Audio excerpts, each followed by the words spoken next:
আসসালামু আলাইকুম প্রিয় শিক্ষার্থী বন্ধুরা, তোমরা সবাই বলে দিয়ে লক্ষ্য করো বলে কি জানতে দেখো তো অপ্রকৃত ভগ্নাংশে প্রকাশ করো। এটা কিন্তু মিশ্র ভগ্নাংশ। এটা কি ভগ্নাংশ? মিশ্র ভগ্নাংশ। এই মিশ্র ভগ্নাংশকে আমরা অপ্রকৃত ভগ্নাংশে প্রকাশ করব। সুতরাং ভালো করে লক্ষ্য করো কিভাবে প্রকাশ করে দেখো। তো এটা আছে এখানে অপ্রকৃত ভগ্নাংশ আমরা লিখব এখানে, ঠিক আছে? এখানে লিখে না, এটা এখানে লেখা রাখবে না, দেখো ভালো করে দেখো। আমরা সমান টান দেব, ঠিক আছে? কি দেব?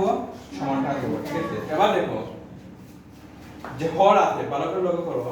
এই হর দিয়ে কি পূর্ণ সংখ্যাকে কি করব আমরা? গুণ করব। মনে থাকবে? আবার বলতেছি, এই হর দিয়ে পূর্ণ সংখ্যাকে কি করব? গুণ করব। গুণ করে যা পাবো, উত্তর যা পাবো, মানে উত্তর বলতে যা পাবো, গুণ করে যা পাবো তার সাথে লবটা কি করে নেব? যোগ করে নেব। কি করে নেব?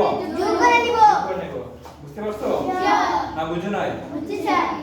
তাহলে দেখো 8 এর সাথে যেহেতু গুণ করব, লবের সাথে হরের সাথে পূর্ণ সংখ্যা গুণ করব, তাহলে কি 8 কত হবে? গুণ করলে 24 হবে। কত হবে? 24। 24 এর সাথে আমরা এই 5টা কি করে নেব? যোগ করে নেব। তাহলে 24 এর সাথে 5 যোগ করলে কত হবে? 29। ঠিক আছে? তাহলে 29 কোথায় বসবে বলো তো দেখি? উপরে লব হিসেবে বসবে, ঠিক আছে? আর হর যা আছে তার সব সময় বসবে, ঠিক আছে? হর যা থাকবে তা বসবে, তাহলে হর বসিয়ে দিই 8, ঠিক আছে? তাহলে লব বসবে 29। এবার বুঝতে পারছো? না বুঝো নাই? বুঝছি স্যার। না বুঝলে আবার বলতেছি, দেখো এই লবের সাথে পূর্ণ সংখ্যা কি করতে হবে? হরের সাথে পূর্ণ সংখ্যা গুণ করতে হবে।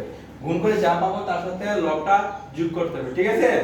তাহলে কি আছে? 24 আর পাশে 29। 29 লব হিসেবে বসবে আর হর যা আছে তা বসবে, ঠিক আছে? ক্লিয়ার?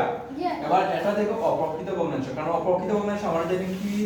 হর যে ভগ্নাংশে লব বড় হর ছোট, বা হর ছোট লব বড়, তাকে অপ্রকৃত ভগ্নাংশ। ঠিক আছে? বুঝতে পারছো?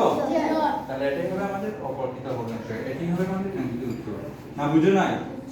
এভাবে সবগুলো অঙ্ক করতে হবে, ঠিক আছে?